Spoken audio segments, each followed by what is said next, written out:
Rabbul Alamin, ruh yang mengenal Tuhannya. Ketika seseorang menyebut Alhamdulillahi Rabbil Alamin, ia seakan menggemakan pujian dari seluruh jagat raya yang tak terlihat.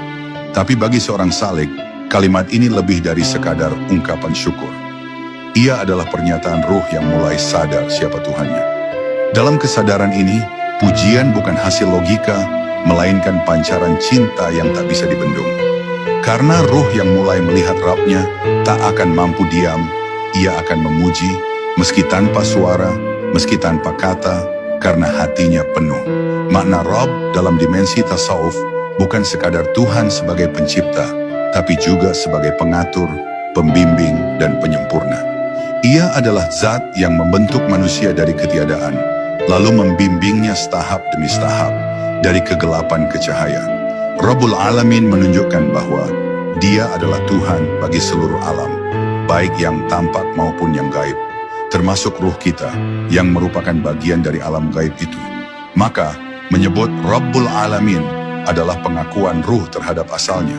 Para sufi meyakini bahwa ruh manusia pernah mengenal Rabb-nya jauh sebelum terlahir ke dunia. Saat di alam arwah, Allah bertanya, "Alastu bi rabbikum? Bukankah aku ini Tuhanmu?"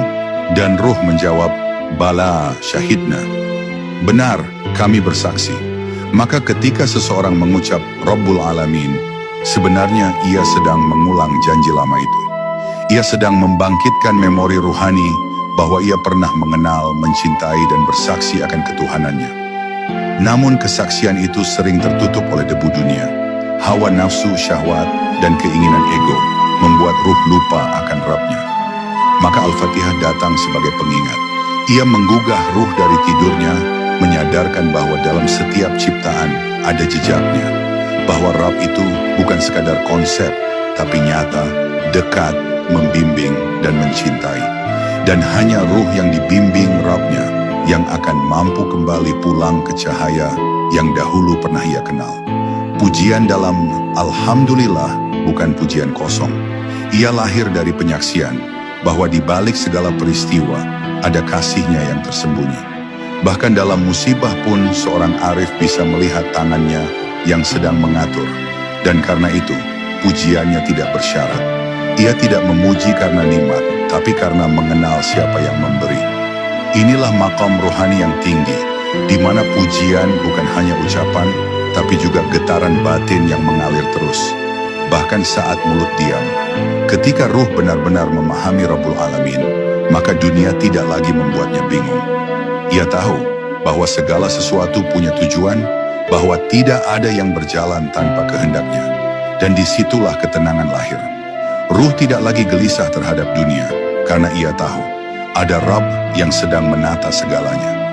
Ia hanya perlu berjalan mengikuti cahaya dan yakin bahwa Rabb-nya tidak pernah tidur, tidak pernah lalai, dan tidak pernah meninggalkannya sendirian. Maka bab ini mengajak kita untuk kembali kepada makrifat dasar, mengenal siapa Tuhan kita. Bukan lewat buku, bukan lewat ceramah, tapi lewat kesadaran ruh yang halus. Kesadaran bahwa Rabb itu dekat, membimbing, menyayangi, dan menunggu ruh kita kembali pulang. Dan ketika ruh telah menyebutnya sebagai Rabbul Alamin, maka seluruh perjalanan ruhani berubah menjadi perjalanan cinta dari ruh yang rindu kepada Rabb yang maha lembut.